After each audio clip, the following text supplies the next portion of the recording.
Assalamualaikum warahmatullahi wabarakatuh. Alhamdulillahirabbil alamin. Segala puji bagi Allah atas diperkenankannya saya untuk mempresentasikan sebuah makalah dengan judul Grand Design SDIT Cahaya Madani Pringsewu 2045.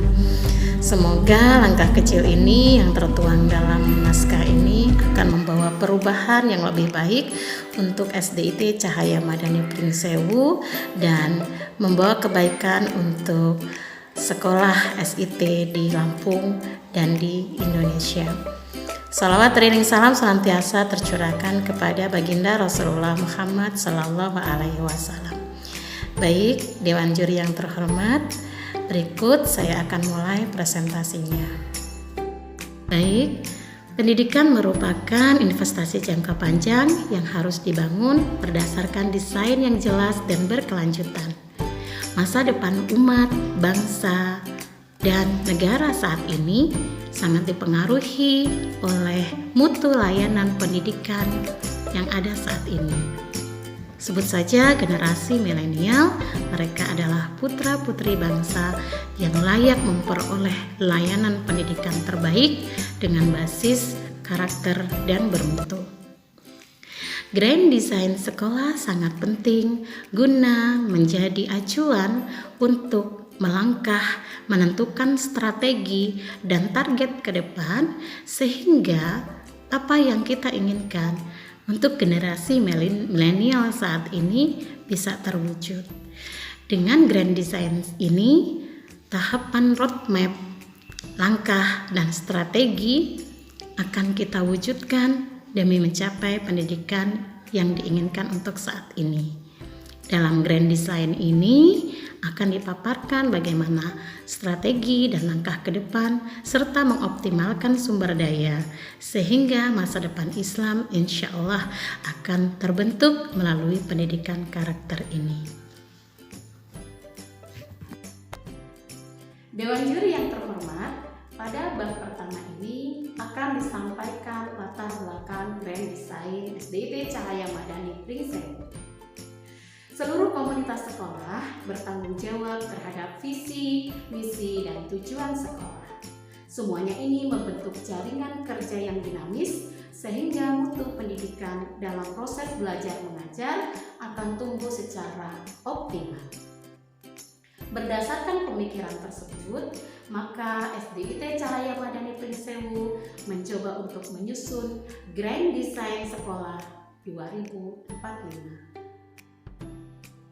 Dalam menyusun Grand Design ini, SDIT Cahaya Madani Pringsewu melibatkan 15 orang guru, 1 orang tenaga administrasi, dan 1 karyawan, serta dikonsultasikan kepada komite sekolah. Dengan target memiliki suatu rancangan yang strategis yang dilaksanakan dengan panduan dalam melaksanakan pendidikan yang bermutu sesuai dengan Undang-Undang Nomor 20 Tahun 2003 tentang Sisdiknas, yaitu pendidikan diselenggarakan dengan memberdayakan semua komponen masyarakat melalui peran serta dalam penyelenggaraan pendidikan di sekolah. Pada bab 2 tentang kajian Grand Design Sekolah. Untuk menyusun Grand Design Sekolah ini diperlukan analisis internal dan eksternal pada SDIT Cahaya Madani Pringsewu. Analisis untuk lingkungan internal dikelompokkan dalam beberapa variabel, antara lain yang pertama, faktor yang berpengaruh.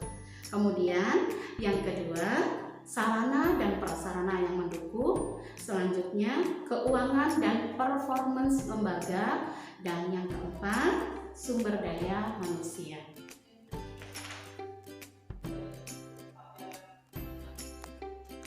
Kajian Grand Design Sekolah yang kedua yaitu analisis lingkungan eksternal. Yang pertama adalah peluang di mana SDIT Cahaya Madani Pringsewu diterima oleh lingkungan masyarakat dan berkembang pesat, serta komunitas sekolah yang maju dan sangat mendukung program sekolah. Kemudian yang kedua adalah tantangan.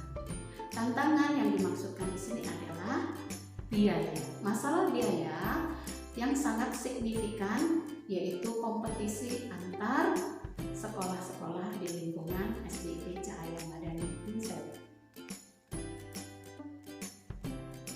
Konsep dan master plan.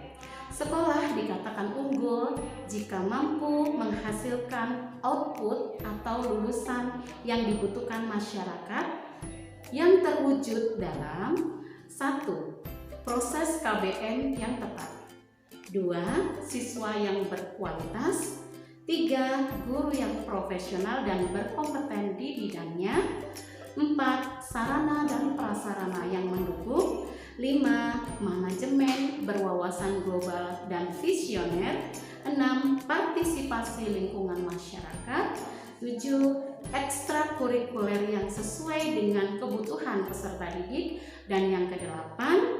Anggaran yang mencukupi. Langkah selanjutnya, pengembangan grand design sekolah. Yang pertama, pencapaian mutu di bidang akademik. Hal ini akan dicapai melalui pelatihan terprogram bagi guru dan karyawan. Kemudian, pengaktifan kegiatan KKG untuk guru. Dan yang ketiga, pembentukan kelompok siswa melalui diskusi terbimbing atau klub. Kemudian yang kedua, pencapaian mutu bidang non-akademik. Yang pertama, meningkatkan kerjasama antar orang tua siswa melalui komite sekolah. Kemudian yang kedua, pembentukan kelompok kreativitas siswa dalam apresiasi seni dan olahraga. Dewan juri yang terhormat, pada bagian ini akan saya sampaikan kesimpulan dari makalah tentang Grand Design SDIT Cahaya Madani Prinsewu. Yang pertama, SDIT Cahaya Madani Prinsewu menggunakan kekuatan yang ada untuk menarik peluang. Yang kedua, SDIT Cahaya Madani Prinsewu dengan guru yang berakhlak baik akan mengembangkan diri secara optimal. Yang ketiga, kelemahan SDIT Cahaya Madani Prinsewu yang ada akan terus diperbaiki. Kemudian yang keempat, Grand Design diprogramkan untuk tahun 2040.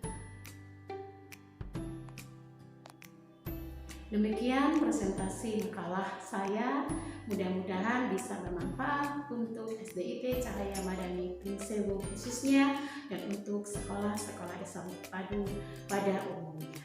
Wassalamualaikum warahmatullahi wabarakatuh.